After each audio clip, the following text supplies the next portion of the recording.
Elizabeth Sullivan. In this video, I'm going to teach you how to create the backgrounds that I use on many of my paintings.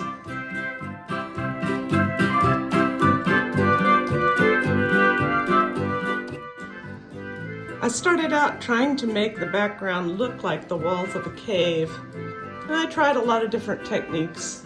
I got a little carried away with color, but I'll show you how to do it.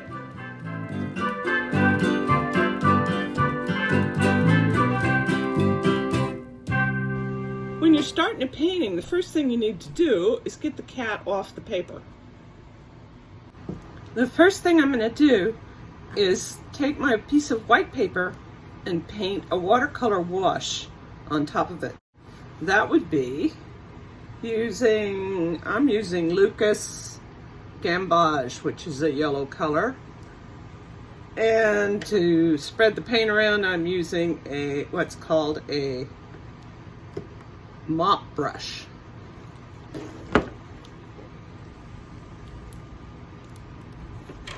So I put a dollop of the paint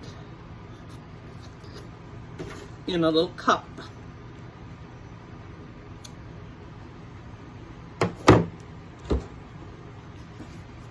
I pour water in. How much water you pour in and how much paint you use depends on the size of the paper and how dark you want that color to be.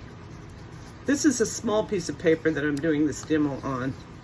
I think it needs a little more water.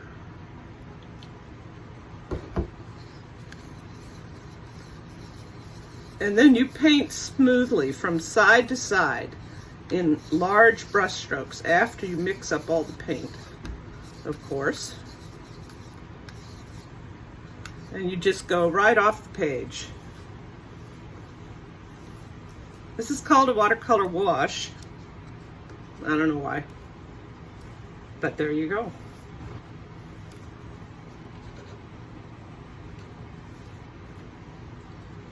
Now the reason I lay down this first color is because watercolor is transparent, and so having a layer of yellow paint underneath brightens the colors as I add other colors to it. Before I can do anything else, I have to let this dry. Once your yellow wash dries, you're gonna lay down a layer of something. I'm using yes, well, you might think it's toilet paper. Maybe it's called art supplies. This is the cheap stuff, folks. This is the stuff you find in the cheapest porta potties. This is not Charmin. And you lay it down so that it goes off the edge and the entire paper is covered, because you're going to paint right through it.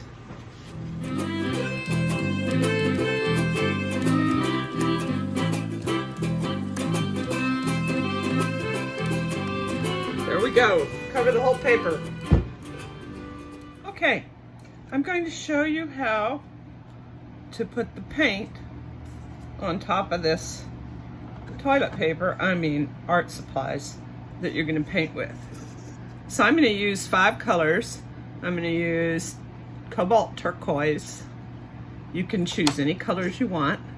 I'll put a little bit of paint in here.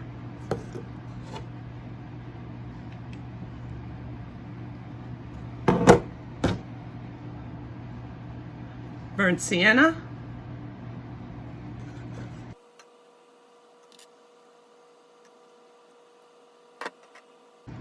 Burnt umber.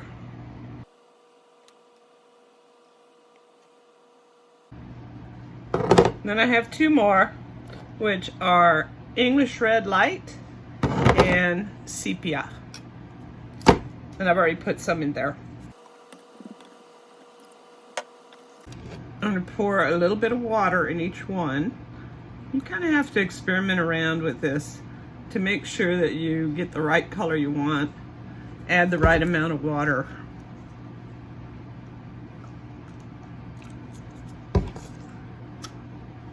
And don't limit yourself to my colors. Use any colors you want.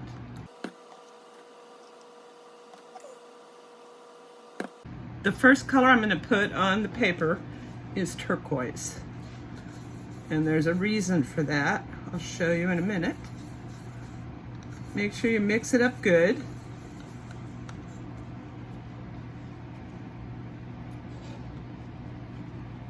Make sure your toilet paper overlaps. You can use Kleenex or muslin cloth or various things to paint through. I just happen to like porta potty toilet paper best. Okay, and then you're just going to dab it on. Kind of randomly. The trick is to not tear the toilet paper. And you do that by filling your brush full and not pressing down more than 3 times. You don't brush, you just dab. The reason I did turquoise first is I'm going to wash my brush out after using the turquoise. And I don't wash it out after using the other colors. I think I'm going to do the English red next. Get those things out of the way.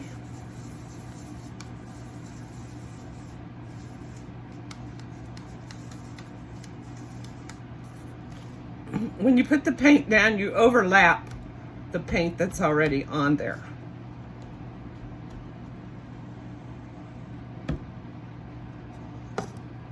Go to the next color, which I hope is burnt umber.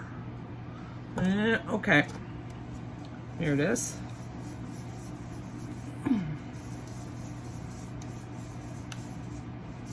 Mix it up so there's no chunks of paint left.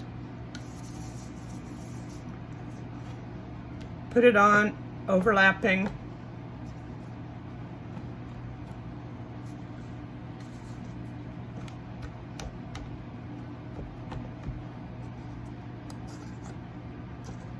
Next, I'm going to use the sepia.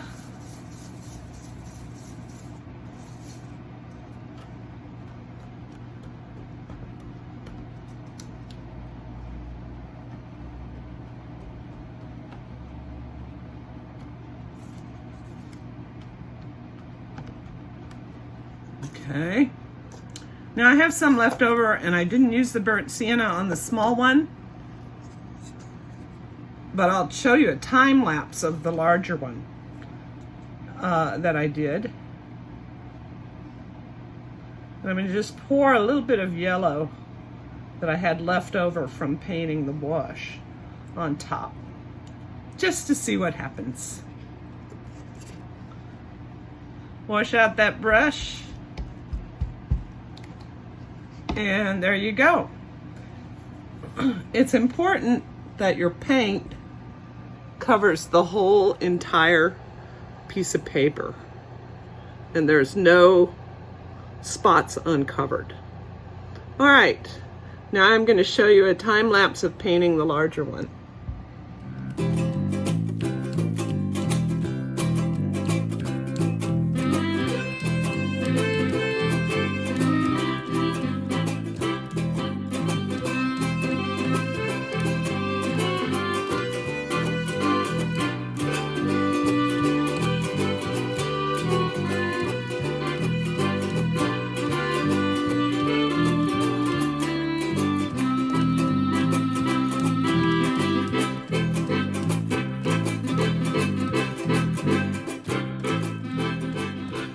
This is the paper when you finish putting on all the paint through the toilet paper.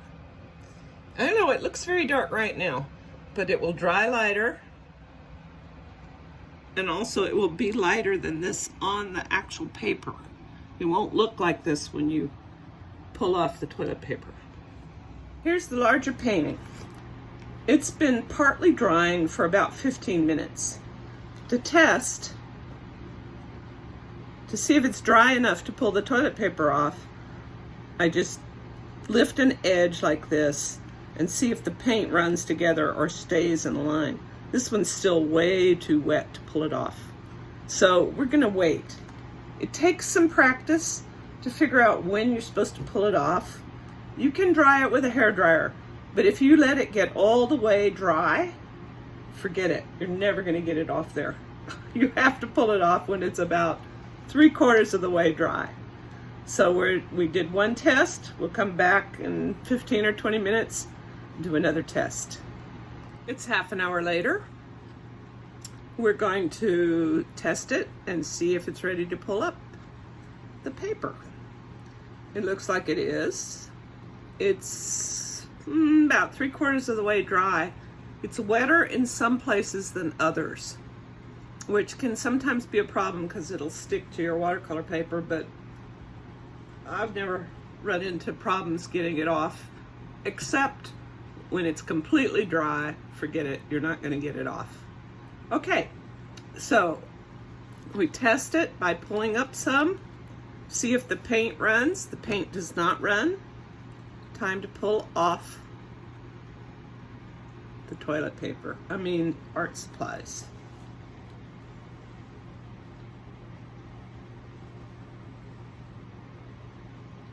You always hope that it comes off in one piece. Sometimes it does, sometimes it doesn't. But then you kind of can roll off the smaller pieces that haven't pulled off with the main piece. The amount of time it takes to dry depends on several things. It depends on how much paint you slop on there and how watery the paint is, but mostly it depends on the weather, how hot it is, how humid it is. On a cool, rainy day, boy, you can wait hours for this stuff to dry. Ooh, look at that. Comes right off. Perfect.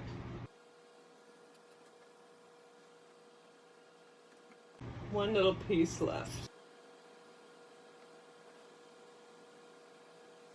This one is darker than I usually do. I'll just show you what it looks like. The little yellow spots like this, this, and this are where the paper did not, the toilet paper didn't connect with the sheet of paper that you're painting on. But that's okay. I like it. Now I'm going to try the second one, which is a smaller piece, and it'll be lighter because I mixed lighter colors of paint. It's not ready to come off. Oh yeah, it is. There it is. In other words, I put more water in the paint that I used on this one.